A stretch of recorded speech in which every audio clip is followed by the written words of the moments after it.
Fala estrategistas, sejam todos muito bem-vindos a mais um vídeo aqui do nosso canal do YouTube.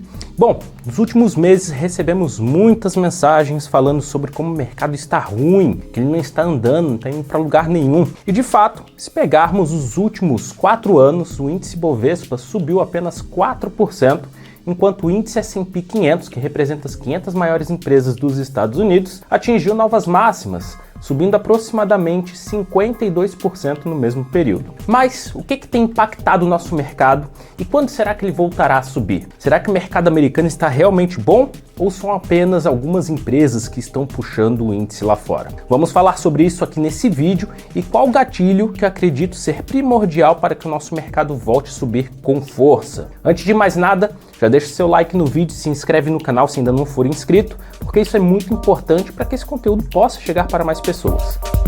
Em 2020, tivemos a pandemia de Covid-19 que paralisou as economias e puxou os mercados para baixo. Ainda naquele ano, boa parte do mercado se recuperou, mas as consequências mais severas para a economia acabaram vindo depois. As medidas de lockdown e restrições de viagens durante a pandemia causaram interrupções nas cadeias de produção e distribuição globais, levando à escassez de bens e aumento de custos. Então, com a reabertura das economias, houve um aumento repentino na demanda por bens e serviços que as empresas não conseguiram atender imediato, devidamente às restrições de oferta. Além disso, os pacotes de estímulo econômico implementados pelos governos injetaram dinheiro na economia, aumentando o poder de compra dos consumidores e alimentando a demanda. Tudo isso fez com que a inflação disparasse ao redor do mundo. Nos Estados Unidos, o pico de inflação após a pandemia ocorreu em junho de 2022, quando o índice de preços ao consumidor, o CPI, atingiu 9,1% em 12 meses. E esse foi o maior aumento anual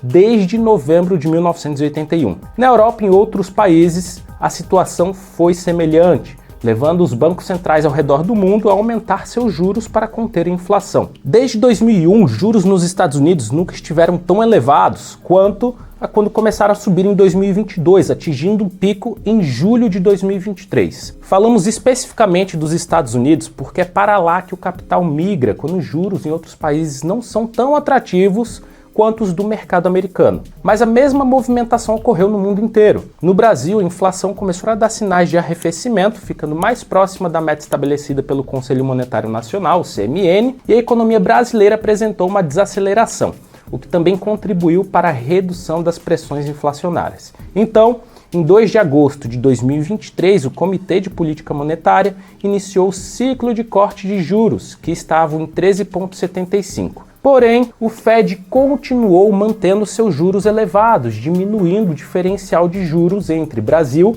e Estados Unidos, tornando os títulos americanos mais atrativos e provocando uma migração de capital para o exterior, que acabou pressionando o dólar. Mas não foi só isso que conteve a alta do mercado. Boa parte dos agentes do mercado não acreditava que a inflação por aqui se manteria baixa devido à política fiscal do governo. Então, o déficit fiscal elevado, quando o governo gasta mais do que arrecada, pode aumentar a percepção de risco do país, levando a uma desvalorização do real frente ao dólar. Além disso, o aumento da dívida pública, que é consequência de déficits fiscais persistentes, pode pressionar o dólar, gerando incerteza sobre a capacidade do governo de honrar seus compromissos. Boa parte dos insumos brasileiros são em dólar, e isso é um forte gatilho para uma inflação futura persistente. O aumento excessivo dos gastos públicos pode gerar um excesso de demanda na economia, pressionando os preços e elevando a inflação. Além disso, aumentos de impostos, especialmente sobre bens e serviços essenciais,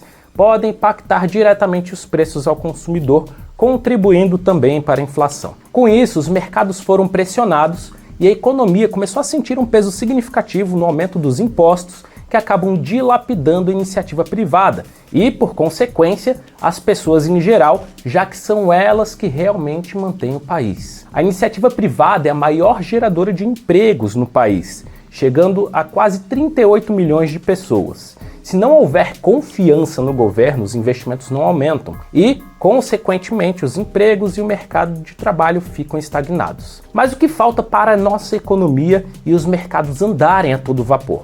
Para mim aqui são dois pontos principais, dois gatilhos que vão fazer o nosso mercado acelerar e entrar em um novo ciclo de alta. Antes de falar sobre eles, eu convido você para baixar o e-book gratuito sobre como investir no mercado americano do zero. O link está aqui embaixo na descrição. Agora, voltando aos dois principais gatilhos, primeiro, o que a gente tem? Corte de juros do Fed. Você já ouviu falar da frase de que quando a maré sobe, todos os barcos sobem juntos? Pois é, os mercados estão aguardando ansiosamente pelo início do corte de juros norte-americano. Para isso, estão de olho em 4 pontos principais: inflação, obviamente, crescimento da economia, mercado de trabalho e mercado imobiliário. O central é, obviamente, a inflação. E o mercado de trabalho e o mercado imobiliário são componentes indiretos que acabam impactando a inflação. Já o crescimento da economia precisa ser monitorado, pois não é interessante manter os níveis de juros tão altos a ponto de impactar o crescimento da economia e jogar até mesmo o país em uma recessão, o que eu particularmente acredito ser bem difícil de acontecer. Embora o índice S&P 500 esteja fazendo novas máximas, está sendo puxado por algumas poucas empresas, principalmente de tecnologia e inteligência artificial, como Apple, Microsoft, Amazon, Google, Meta, Tesla e Nvidia. Outras empresas, como a Berkshire Hathaway e a United Health Group, também estão puxando o mercado norte-americano.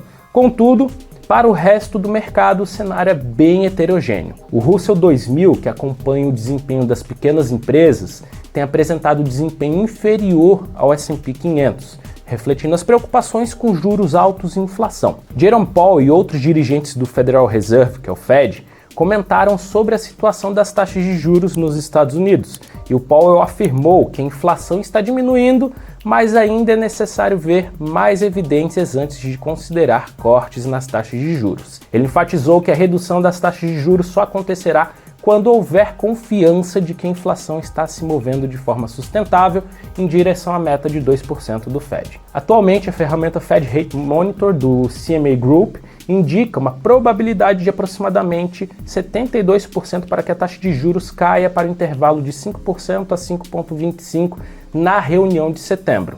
E este, com certeza, será um dos principais gatilhos para o mundo voltar a crescer de forma mais acelerada e carregar os mercados juntos. Mas como eu falei anteriormente, não ficamos dependentes somente do cenário externo. Há o cenário local também, principalmente com as questões fiscais no radar. E esse é o nosso segundo ponto: a política fiscal brasileira. O governo tem implementado um pacote robusto de medidas para aumentar a arrecadação, incluindo a reoneração de setores específicos como combustíveis e alterações nas regras de tributação de fundos exclusivos e offshore, entre outras medidas. O problema é que o governo tem focado muito mais no aumento da arrecadação do que no controle de gastos, embora tenha sinalizado a necessidade de revisão de gastos, especialmente os considerados ineficientes. A execução dessas revisões tem sido bem limitada. Por exemplo, a revisão dos cadastros de benefícios do INSS. É uma tentativa de controlar os custos, mas não é suficiente para gerar economias significativas. No dia 3 de julho, o governo anunciou um pacote de corte de gastos na ordem de 25,9 bilhões, o que animou bem o mercado. Esse corte, resultante de uma análise detalhada das despesas sociais desde março, será aplicado em despesas obrigatórias de diversos ministérios. A medida visa cumprir o arcabouço fiscal estabelecido e será detalhada no próximo relatório de despesas e receitas, que vai ser divulgado em 22 de julho. E aí, o que você acha? O governo vai levar adiante esse corte de gastos ou não? Deixa a sua opinião aqui nos comentários, pois essas daí são cenas dos próximos capítulos e ficamos dependentes desses dois pontos principais, desses dois gatilhos para o mercado retomar a sua movimentação de alta. No cenário global, já sabemos que é bem provável que aconteça o corte de juros em breve. No cenário local, eu particularmente tenho minhas dúvidas. Se tiver gostado desse vídeo, deixe seu like, se inscreva no canal e não deixe de fazer o download do e-book gratuito sobre como investir no exterior. O link está aqui na descrição. Nos vemos no próximo vídeo. Um grande abraço. Tchau, tchau.